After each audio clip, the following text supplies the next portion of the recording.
Al suo debutto nel 2010 il Juke è stato rivoluzionario perché basti pensare che 10 anni fa era praticamente l'unico, quindi il primo crossover sul mercato. Da allora di anni ne sono passati tanti, l'auto ha venduto circa 1 milione di esemplari, ma adesso deve vedersela con un mercato super extra mega pieno di questo segmento. Andiamo a scoprire come va la seconda generazione di Nissan Juke.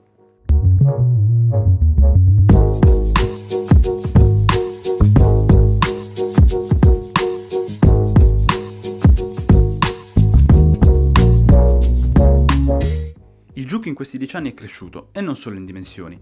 Oltre ai 7 cm in più di lunghezza e 3 di larghezza, che lo fanno arrivare a 4,21 m e 1,80 m con un'altezza di 1,60 m, ora il crossover di Nissan appare più maturo, con un'estetica meno soft ma pur sempre nipponica, mantenendo tutta la personalità che l'ha caratterizzato nella prima generazione. Le proporzioni lo rendono infatti simile al precedente, pur con fanaleria full LED anteriore e posteriore completamente rivista e dalle nervature laterali più pronunciate, che insieme alla linea di cintura alta rendono il Juke molto imponente.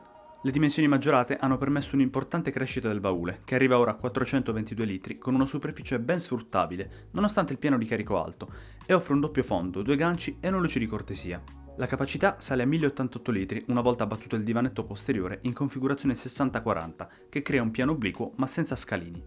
L'abitacolo del nuovo Juke è molto confortevole, soprattutto per chi siede nella parte anteriore. I sedili sono avvolgenti, hanno dei bei materiali che si ritrovano per tutta quanta la zona della plancia, quindi una specie di alcantara misto a pelle, come anche sul volante, e sui pannelli porta ci sono delle plastiche morbide abbastanza gradevoli, anche se vogliamo appropriate al segmento. La visibilità è buona, data dai montanti stretti, e il volante è delle giuste dimensioni, un giusto compromesso tra manovrabilità e sicurezza, complice anche lo sterzo che è bello preciso.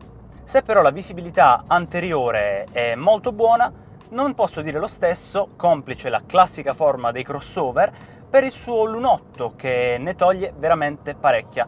Ma a proposito della zona posteriore, come si sta là dietro? Beh Carlo, sicuramente questa seconda generazione del Juke è un passo avanti, dato dal fatto di avere 10 cm in più di passo, 2,63 m tra un asse e l'altro. Nonostante ciò però ho lasciato il sedile anteriore nella tua e nella mia posizione di guida e, complice il fatto che non abbiamo la conformazione per le ginocchia, io tocco con le gambe, la superficie in realtà è soffice quindi non ho alcun tipo di problema. L'ambiente sembra claustrofobico per vari fattori, la linea del tetto bassa, la colorazione scura della tappezzeria interna e anche il bicolore esterno, nero a contrasto con il bianco della carrozzeria, ma lo spazio per la testa ce n'è a sufficienza, l'ingresso è stato veramente tanto facile e anche lo spazio per le braccia di movimento, secondo me, ci sta tutto quanto.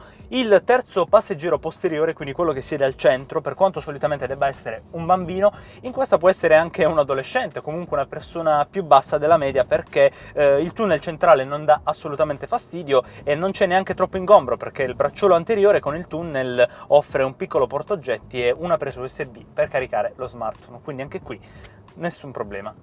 Al centro della plancia è quasi sospeso il display da 8 pollici dell'infotainment, con un layout un po' datato e una comodità ridotta dalla mancanza di pulsanti sul volante. Nei a parte è dotato di una buona sensibilità e della disponibilità di sistemi come Android Auto, Apple CarPlay, Nissan Connect con Wi-Fi, un'app ufficiale per controllare pressione pneumatici, accensione luci e altri parametri, e anche la navigazione live di TomTom Maps. Dal sistema infotainment si può inoltre controllare il livello di avvolgenza del suono emanato dall'ottimo impianto audio Bose Personal Plus, con degli speaker dedicati sui poggiatesta anteriori. La plancia è inoltre caratterizzata da tanti elementi circolari per pulsanti, rotori e design della zona del cambio automatico. Tra i vari pulsanti presenti sul volante, dedicati a media, cruise control e quant'altro, ne abbiamo uno molto interessante in azzurro. Vi chiederete cos'è? È il ProPilot, un optional di Nissan che racchiude vari ADAS, quindi sistemi di sicurezza ed assistenza alla guida. Cliccandolo li si attiva tutti contemporaneamente e l'auto farà praticamente quasi tutto da sola, soprattutto in situazioni di tangenziale o autostrada. Quali sistemi ha? Cruise control adattivo intelligente con funzione di stop and go, quindi regola la velocità accelerando e frenando addirittura fino a fermarsi in un imbottigliamento autostradale, mantiene il centro della corsia, ha la frenata automatica d'emergenza ovviamente, è coadiuvato dai sensori dell'angolo cieco presenti sugli specchietti e per quanto riguarda le fasi di sorpasso lo fa anche in automatico se mettiamo la freccia. Inoltre, se magari stiamo perdendo il controllo della corsia, se per distrazione andiamo fuori le linee della carreggiata, il volante ci avvisa con un ordine di intensità. Parte infatti da un avviso visivo sul display da 7 pollici davanti agli occhi del guidatore, per poi diventare sonoro con un beep e infine dà delle piccole vibrazioni sul volante stesso. Il più grande difetto del Juke è chiaramente l'unica motorizzazione disponibile. Non sono previsti propulsori diesel e i rumor di un'eventuale versione ibrida sono ancora lontani. Il motore offerto si è però dimostrato appropriato al peso di 1200 kg della vettura, un 1000 turbo benzina da 3 cilindri con 117 cavalli e 180 Nm di coppia, che salgono a 200 in kickdown. La velocità massima è di 180 km/h e il motore risulta pronto e talvolta interessante nel sound, vista l'abitudine del diesel su questo segmento. Nonostante i soli 3 cilindri, Nissan ha fatto un buon lavoro sul tenere sotto controllo le vibrazioni della vettura e tranne qualche fruscio aerodinamico alle alte percorrenze, il Juke gode di un'ottima insonorizzazione. Protagonista della nostra prova, un cambio automatico a doppia frizione 7 marce, molto consigliato nella vita cittadina a scapito del manuale 6 marce di partenza, soprattutto per l'utilizzo completo degli ADAS. L'auto tra l'altro dona la possibilità di scegliere tra 3 diversi driving mode, un normale standard, una modalità sport con settaggi più reattivi e una eco, nella quale il Juke si fa più docile e permette di avvicinarsi ai 7 litri su 100 km di media registrati nella nostra prova, contro i 4,9 dichiarati dalla casa. Molto buona infine la risposta dello sterzo e l'angolo di sterzata quasi da city car, e l'impianto frenante si è dimostrato di livello. Il muso della vettura è piuttosto alto, ma non compromette affatto le sue capacità di manovrabilità e comfort nella vita cittadina, che, diciamolo, è l'utilizzo principale che verrà fatto del nuovo Juke. Ma queste auto, come se la cavano in fuoristrada?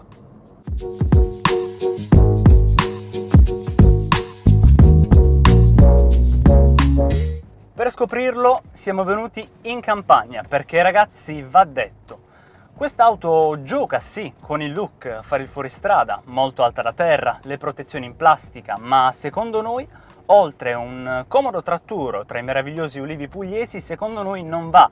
Bisogna ricordarsi di due particolari. Il primo è che la versione che stiamo provando ha dei cerchi da 19, quindi se sapete di dover affrontare spesso, non sempre, perché non è un fuoristrada a tutti gli effetti, delle strade sconnesse, secondo noi dovreste configurare la vostra Juke con dei cerchi sicuramente più piccoli. Questi sono molto cittadini.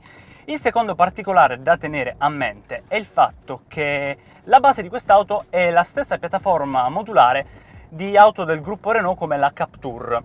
Ebbene, questa piattaforma non permette la trazione integrale o posteriore, è offerta unicamente in trazione anteriore e quindi bisogna tenere d'occhio le proprie capacità fuoristradistiche.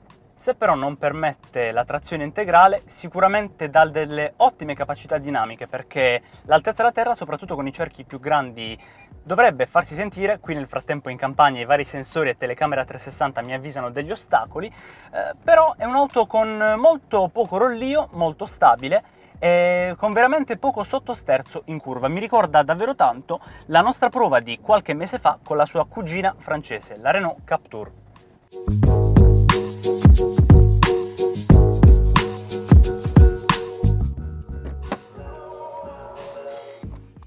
I prezzi per il nuovo Nissan Juke 2020 partono da 19.620 euro, chiaramente riferiti alla versione di partenza, la Visia. Gli allestimenti crescono e anche con i loro relativi prezzi. Questa qui da noi provata oggi è una N-Design. Cosa fare per capire un po' come configurarla correttamente? Iscrivetevi al nostro canale e cliccate sul campanello, perché sicuramente la inseriremo nella nostra rubrica Il Configuratore, per capire un po' come portarsela a casa con i vari optional e i loro prezzi precisi. E prima di salutarci, cos'altro? Non possiamo assolutamente esimerci dal portarvi ancora una volta i WeDrive Points, quindi la nostra personale classifica sul nuovo Nissan Juke. Partiamo dalle prestazioni del suo unico motore disponibile in gamma, il 1.3 cilindri da 117 cavalli, che è assolutamente appropriato per l'utilizzo cittadino, ma se l'utilizzo è un po' più, se vogliamo, sgambettante, ha i suoi limiti, e quindi il nuovo Nissan Juke si prende 3 punti su 5. In tema di sicurezza invece fa molto meglio, anche grazie al ProPilot, ma non solo.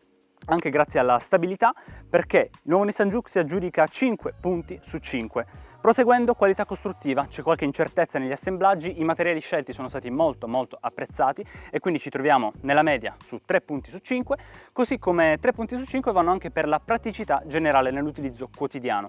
Infine 4 punti su 5 se li aggiudica per quanto riguarda la dotazione tecnologica di bordo. Ora però voglio sapere quelli che sono i vostri pensieri riguardo il Nissan Juke 2020, fatemeli sapere qui sotto nei commenti. Non dimenticate di seguirci su Facebook e Instagram per tutti i nostri contenuti backstage e, molto importante, non perdetevi l'articolo completo su www.wedrive.tv.